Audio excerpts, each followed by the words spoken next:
is the owner of the Los Angeles Lakers, and Mark Cuban is the owner of the Dallas Mavericks. What was that like coming together for a project like this, considering that several months, or virtually all year, you guys are working against each other?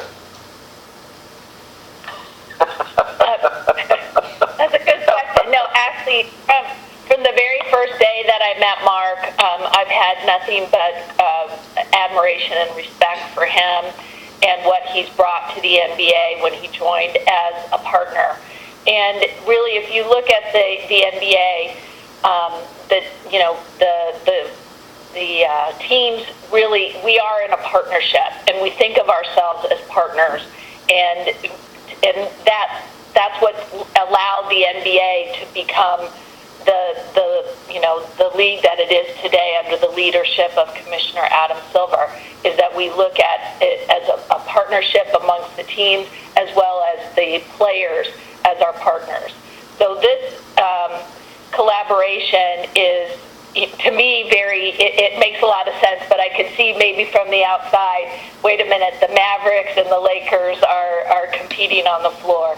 But we have respect for each other, and I really I've enjoyed working with him and Andrew Simon and the AXS TV crew on this project, and I appreciate the opportunity that they have given us to have a platform to showcase these tremendous athletes. Thank you.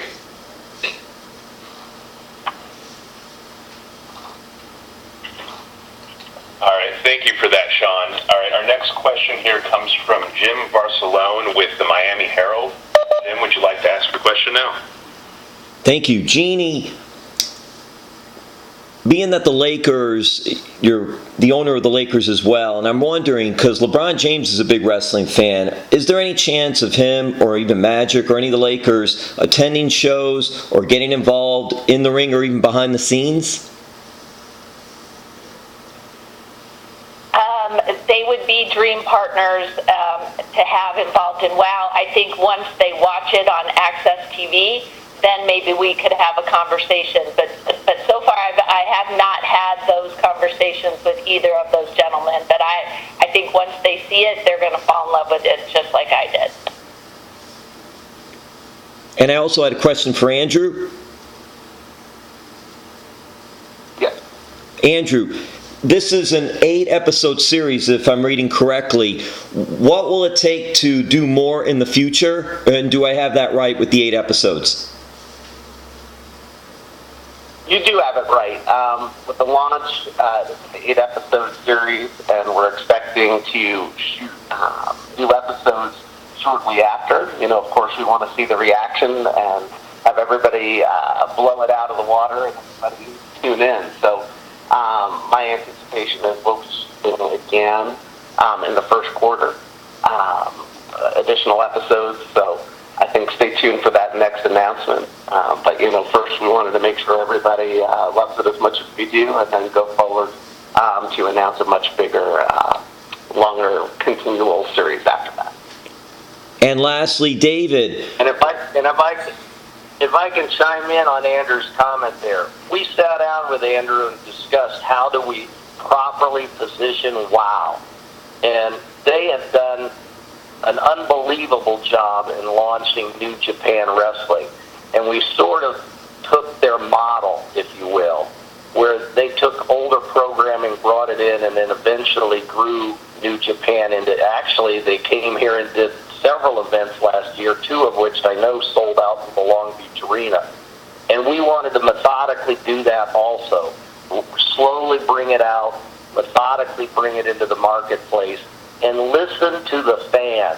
I want you to emphasize that, because that's how this all started. We relaunched WOW because we went and met and listened to the fans. And you can't knock what AXS TV has done with New Japan, and it's a smart way to do it so you have a brand that grows properly to the liking of the audience. And lastly, and I'm sorry to have interrupted you. That's okay. No, Dave, thank you. David, also, lastly, will WOW be like Glow with the campy segments and also the wrestling, or will it be a different presentation? different presentation. There's clearly a nod to Glow with respects to immediately off my head. I can think of one of the characters, Razor. She has fabulous makeup that was an invention of Glow. It definitely has fun in it, which is resonates with Glow fans. But no, it's more sport than camp, that's for sure. I didn't actually like the direction Glow went in the end with too much camp. And but you know, the biggest differentiator for WOW in the marketplace is we are targeting, yes, the 500 million global wrestling fans worldwide who like to see women's wrestling, but we're also cemented in female characters and story. And we open our audience and our programming to newcomers, women, which typically are not thought of in wrestling presentation. And our market position, you know, I don't know, it's our forefront. It's our value proposition, you know. It makes us different from every other wrestling presentation in our competitor. It's how we develop our product, how we develop our stories. Everything ultimately is our content, and it's driven 24/7 by powerful women. And I think that's the thought place where we are. That's the connection. Fun, colorful characters. We're superheroes first. Villains and superheroes. Women second. And that makes for a great presentation and something I think will resonate with the fans. Thank you all.